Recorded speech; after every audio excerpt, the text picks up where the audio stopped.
Hi everyone, I'm Mark Leeming and welcome to my outdoor pulpit. Now, many of you have probably watched before, sometime in your life, the movie Indiana Jones and the Raiders of the Lost Ark. The premise of the movie was how the Nazis were searching for the Lost Ark of the Covenant, a gold-covered, trunk-sized object that contained the two stone tablets that had the Ten Commandments written on them that Moses brought down from Mount Sinai, amongst other things contained within it. And the Nazis believed that, well, this ark was, in and of itself, contained supernatural powers, and whoever possessed that ark, well, their armies would be unstoppable. Now, while not exactly theologically accurate, there are some similarities of that movie in the story found in 1 Samuel chapters 4 and 5. Now, chapter 4 begins with the Israelites going to war against their main enemy, the Philistines. And the Israelites, they felt pretty confident, I guess. I mean, why not? They were God's chosen people. Of course they would win. Well, in the first battle, they lost miserably. Yet instead of doing some soul searching afterwards, instead of seeking God, I mean, had they sinned in some way? Were they actually following God's laws and decrees? Well, instead of that, someone got the bright idea of, hey, let's send for the Ark of the Covenant and bring it in our midst, and surely we will win. And so that's what they did with much fanfare. However, they lost a second time. This time it was a complete rout. And not only that, but the Philistines captured the Ark and took it back to their land. Now, what we need to understand about ancient people was that whenever two opposing armies went to war against each other, they believed that it wasn't just a battle of flesh and blood. It was also a spiritual battle, that the deities of each opposing side also fought against each other. And naturally, whoever won the war, well, that meant that their deities were the most powerful of all. And so chapter 5 begins with the Philistines thinking that, well, hey, their god Dagon was more powerful than Yahweh, the God of the Israelites. And so they placed the ark in the temple of Dagon, right in front of a large idol, large statue of Dagon.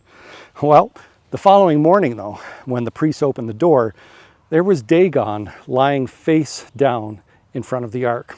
So they quickly put him back up. However, the following day, when the priests went into the temple, not only was Dagon laying face down, but his head and his arms were completely destroyed. But the story doesn't end there, because not long after this, a plague broke out in the city. Many people were dying, and eventually, well, quite quickly, they made the connection between the ark and this plague. So the people of this city were like, let's get rid of this ark. And so they pushed it off to another town.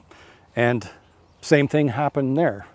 And so that town got together, their elders, and they were saying, we got to get rid of this ark. And so they tried sending it off to another town. But by this time, word had gotten out. And this particular town were like, we don't want this ark, send it away. So the Philistines, the leaders, they eventually came up with this plan of sending the ark back to Israel. Now, there's two important things that we can draw from this story. The first is the mistake that the ancient Israelites made in thinking that just because they had the ark, that therefore they had God's favor. Instead of the correct way of thinking that the way to get God's favor was by following his commands, i.e. the Ten Commandments, for example, that were inside of the ark. A prophet would later say, these people, they honor me with their lips, but their hearts are far from me. And as Christians today, we can easily fall into the same trap, same way of thinking. Take, for example, a thriving church. Lots of people, lots of young families, many children's programs, and yet God could easily say, these people honor me with their lips on Sunday morning, but throughout the rest of the week, their hearts are far from me. We can fall into that trap in so many ways. And the second thing, and this, by the way, has always intrigued me about this story. It's, well, why? Why, if the Philistines knew that the God of this ark, was far more powerful than any of their deities, then why just send it back? Why didn't they also go with the ark and say to the Israelites, plead with them, tell us about your God, teach us his ways, we want to follow him? But no, instead they just wanted to get rid of the ark and go back to worshiping their inferior deities and live their lives like they did before. And tragically, it's really no different today. Most people would acknowledge, yes, there is a God. There has to be something out there, but that's the extent of it. There's no desire to pursue it any further. Sunday morning rolls around and they don't go to church.